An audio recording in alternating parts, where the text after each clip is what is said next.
In this module, we will learn the inputs, tools and techniques, and outputs of the direct and manage project work process. Executing processes focus on ensuring that the project is properly staffed with team members and subcontractors, the team is trained and motivated, and making sure that team members and stakeholders are well managed and conflict-free.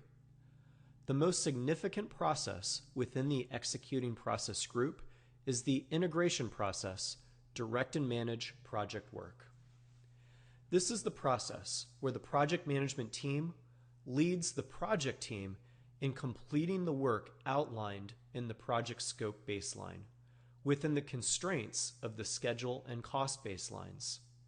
Simply put, this is where the project manager and team follow the project management plan and do the work.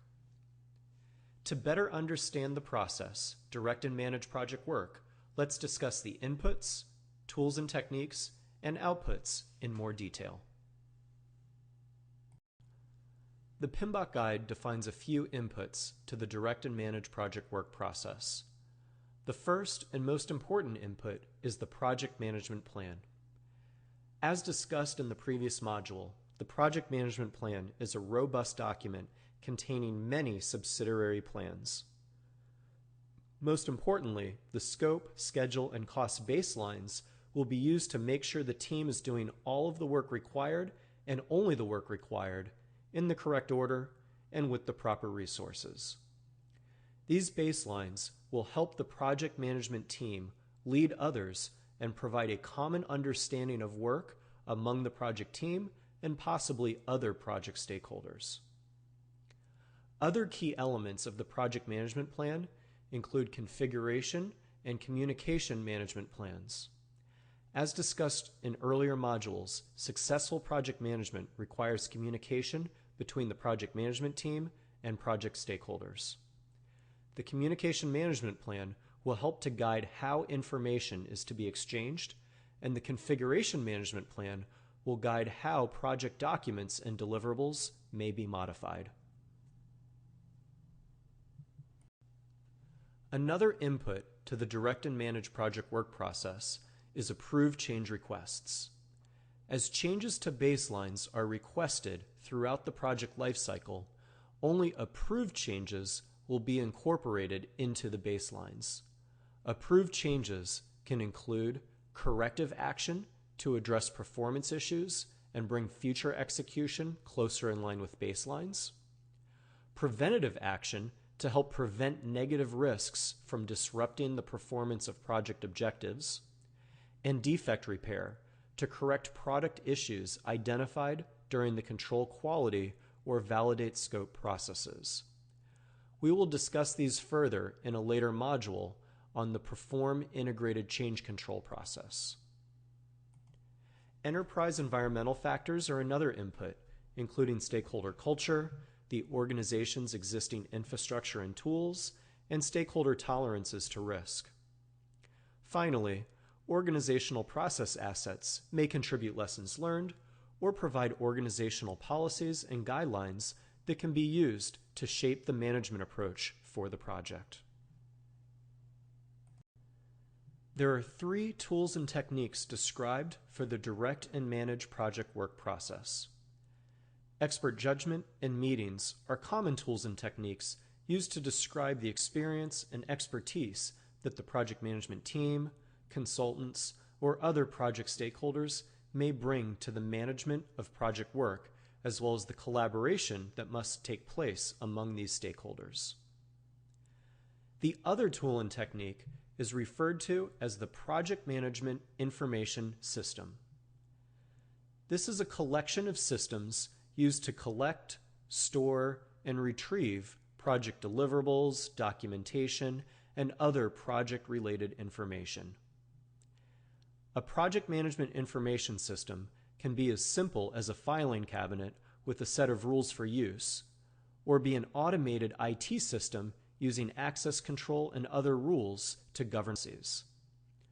Some examples of systems that may be part of a project management information system include configuration management systems, sometimes referred to as document management systems, records management systems used for procurement contract management, work authorization systems, quality management systems, scheduling software, or timesheet management tools.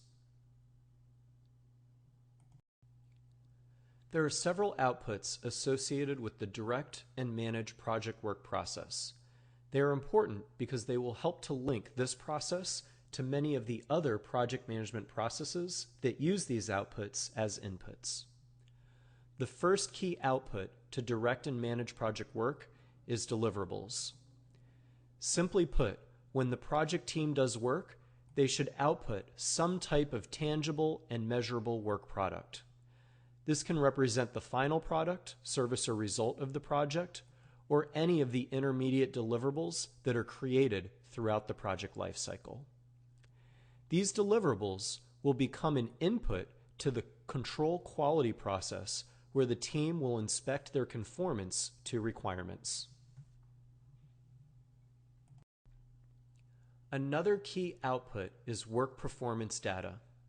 Work performance data represents the status of project execution for schedule progress, costs to date, or deliverable status. This can also be thought of as project actuals or status reports.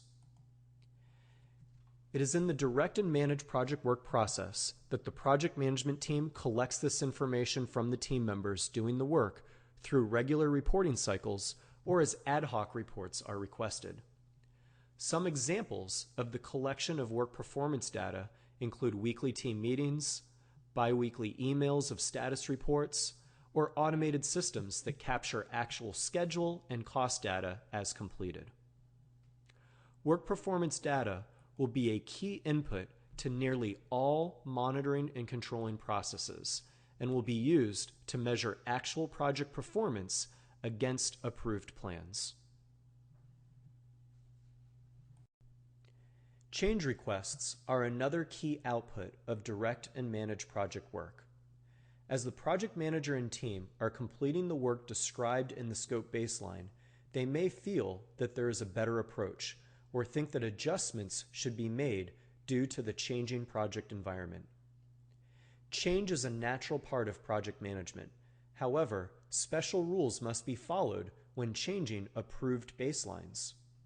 If a project team member believes the scope, schedule, or budget should be modified, they must issue a change request, which will become an input to the Perform Integrated Change Control process, part of monitoring and controlling. Finally, many processes may lead to updates to the project management plan and/or project documents. Since the project management plan and other project documents are not subject to the same levels of approval that the baselines are, these updates will not require formal change control. However, to ensure best practices of proper versioning, access control, and notification, it is important that the configuration management plan is followed. The direct and manage project work process will be performed throughout the project lifecycle, essentially from the day that all 3 project baselines have been approved until the day all project deliverables have been formally accepted and the project enters closure. While this process may not appear to be too complicated, it is very important in the overall framework of project management, and therefore it is likely there will be a lot of exam questions about how this process interacts with other project management processes.